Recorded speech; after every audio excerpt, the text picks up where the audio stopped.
What if I told you there's a place where musicians practice until their hands bleed, where 300 people rehearse for months just for one night, where a single one beat can destroy an entire year of work, and they pay to do it? Welcome to Brazil's Samba schools. This is the real-life whiplash, but it's not fiction. I'm Alex, a Brazilian guitarist and composer.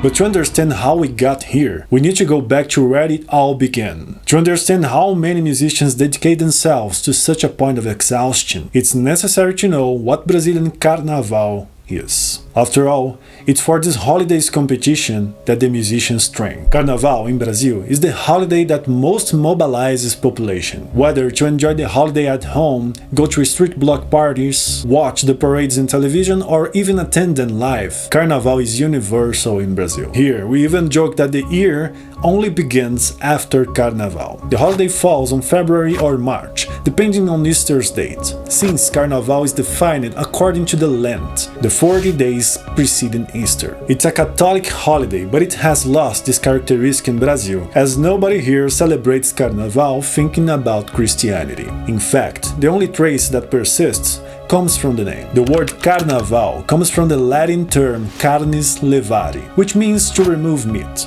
It refers to the fasting period of Lent. In other words, a final period of excess before restriction. These excesses also have other meanings, giving Brazilian Carnaval a kind of permission for sins, exaggeration, joy, and parties. Carnaval in Brazil has all of this in abundance. Even though Brazil is a majority Christian country, few people actually fast during Lent after Carnaval, so it's more related to a final summer excess. But Carnaval, beyond the party, the debauchery, the sins that can last up to 4 days, has another almost universal component: Samba.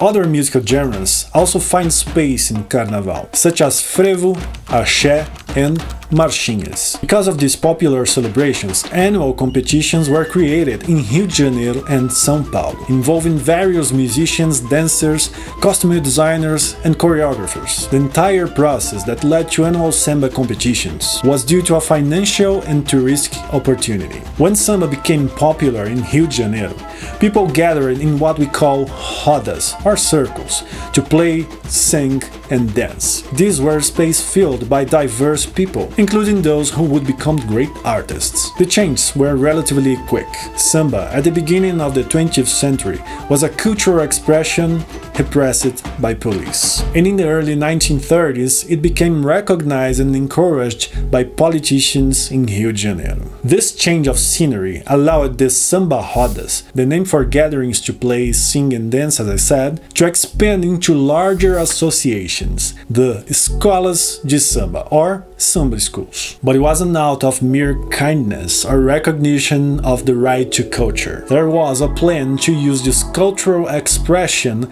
as a touristic attraction. After all, we were far to stop the persecution of black culture in Brazil. In fact, we still are. Regardless, independent of the motive, Carnaval became big business. First in Rio de Janeiro and then in São Paulo. The gathering of people around this musical genre grew and became knowledge passed from generation to generation. That's why Samba schools are called schools. You must be wondering, okay, and the musicians in this scenario? Things changed radically. Even though there was little space for musician professionalization before, this didn't change with the big business Carnaval became. It's necessary to understand how this financial machine operates to understand this musician's precarious situation. But here's where it gets interesting. Carnaval is a business. But what kind of business? Here's the shocking truth that nobody talks about. Carnaval growth as a business was so impactful that, both due to the proportion that Samba schools gained and their financial potential, by the end of the 20th century, exclusive space for parades were created, the Sambódromos. In other words, it became a private event. If you want to watch the Carnaval parades in the Sambódromos, an experience you won't have anywhere else in the world, you need to buy a ticket. To get a sense of scale, Sambódromos are similar to a wide street, over 500 meters long and 14 meters wide, where each school performs for more than an hour. On the sides, bleachers and luxury boxes that can cost up to $1,000 per night. Yes, prices vary greatly, but this higher value costs approximately 3 minimum wages in Brazil, which, for our reality, is well above the average monthly income throughout the country. Now, consider that the thousands of musicians who make this celebration possible are not compensated for the endless hours of rehearsal and performance. Even though, for Carnaval's viability, the main samba schools have annual budgets that can exceed $1 million.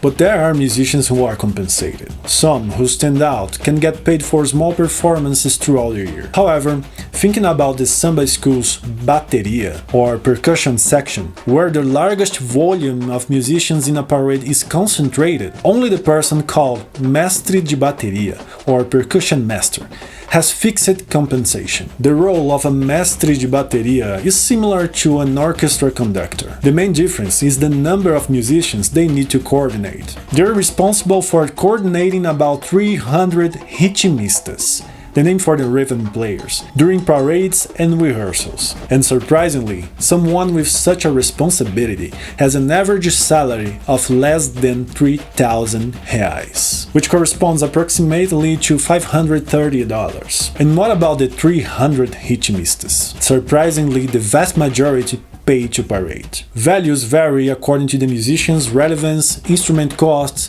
costuming accessories. In short, being a drummer in a samba school is not a cheap activity. This doesn't count countless hours of rehearsal. You're probably thinking, this doesn't make sense, right? Well, wait until you hear this. Carnaval is not, as a business, an occupation that only concentrates on the eve of the holiday. It's a machine that moves all year long. Per school in the special group, the best placed from the previous year, there are at least 2,000 people parading with their costumes, which creates the need for workshops operating year-round to produce so many specific outfits. A large industry with countless clothing workshops exists with the exclusive purpose of making costumes for each school. Besides this colossal impact focused on a specific aspect of Carnaval, other services also profit from products and services aimed at the holiday. The manufacturing and sale of musical instruments, from smaller equipment like drum skins and drumsticks to complete instruments, are impacted because of Carnaval.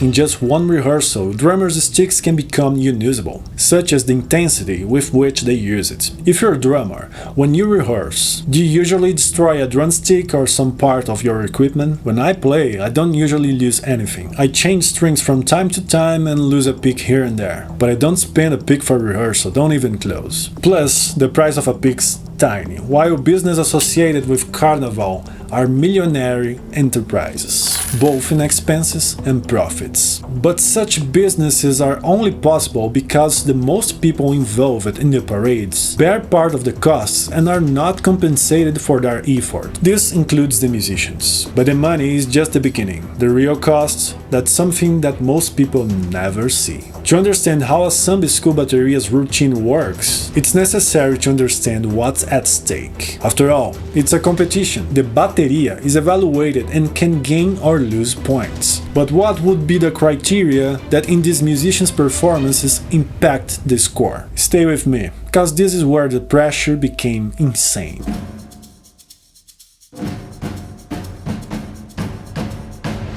Now, here's where the story takes a dark turn. 9 categories are judged in the Samba School competition, and for each category, 4 judges assign a score, with the lowest being discarded. There's a category called Bateria, which evaluates various factors related to the musician's performance, such as harmony with the executed music, versatility in presentation, execution, and interaction with the entire parade. Even while already being judged in so many aspects, the bateria is also part of a whole that's evaluated in 5 other categories. In other words, the performance of a single bateria member can harm the evaluation of the entire parade and define determine a samba school's position in the competition. Remember, there are 9 categories, each with 3 valid scores from 0 to 10, meaning a maximum score of 270. Very low scores are rare, but if the error is significant, judges don't hesitate to show this in their evaluation. However, it's common for scores to be fractional, meaning it's not uncommon, for example, to see scores like 9.9 or 9.8. In other words, a difference of 0.1 can define the result of entire year's work. This is the level of pressure that all members of a samba school have before and during the performance. But in the case of Bateria, there's another factor. Most passistas, the people who parade in Carnival, do so while dancing. If the bateria for any reason misses the rhythm, it will compromise everyone's dance in the performance. After all, a guide for a dancer is the rhythm. It's a lot of responsibility. Picture this, 80,000 people watching, judges analyzing every single beat, and one small mistake from you can destroy 2,000 people's dream in an instant.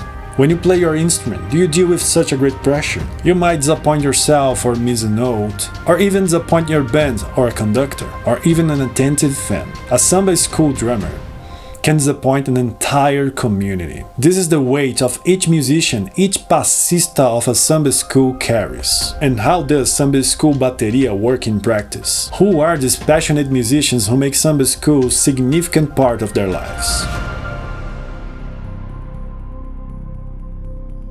Being a samba school drummer says a lot, but also says little about these people's musical reality. They're also called ritmistas, or rhythmists, that is, the people who create and maintain the rhythm, which perhaps better expresses their duties. Among these 300 ritmistas that compose a samba school's bateria, there's a division of 3 classes according to the instruments they play. The marcação is the category that dictates the entire bateria's tempo. It's composed of surdos, the bass drums or large fluortone-like drum, which are also divided into 3 classes. The surdo de primeira, which dictates the rhythm of the entire bateria. The surdo de segunda, which functions in a kind of dialogue with the first surdo, like a response in the beats. And the surdo de terceira, which is responsible for incorporating rhythmic variations. The conduction and sustaining instruments are what configure the second category. It's also composed of drums, but with more acute and strident sounds.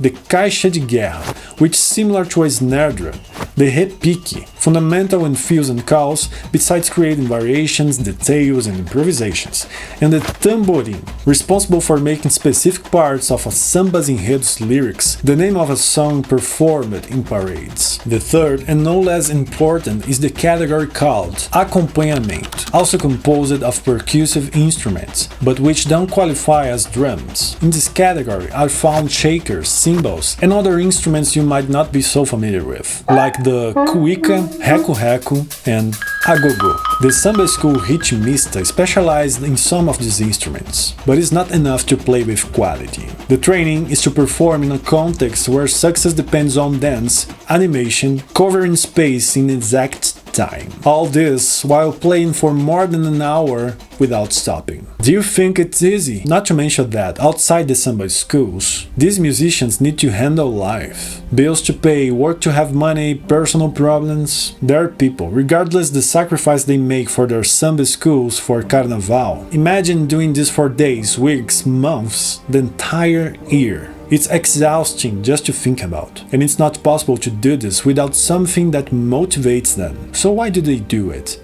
The answer might surprise you. If it's not money, what makes all these musicians submit to this? This is where the story becomes both heartbreaking and beautiful. It's the feeling of community, of belonging, of love for samba that unites people. Unlike the sports fan who, no matter how much they love their team, doesn't play, the passistas put their bodies within the schools, within samba. After all, a samba school drummer is part of the samba school itself, and also of samba. Next time you complain about a difficult rehearsal or a challenging performance, remember these ritmistas. They've turned sacrifice into art, pressure into passion. Want to see this incredible work in action? I've compiled the most breathtaking Samba school performances of all time. The link is in the description. Trust me, you need to see this. And if this story inspired you as much as it inspired me, hit that like button, subscribe, and tell me in the comments. What would you sacrifice for your musical passion? Because sometimes the greatest music comes from the greatest love.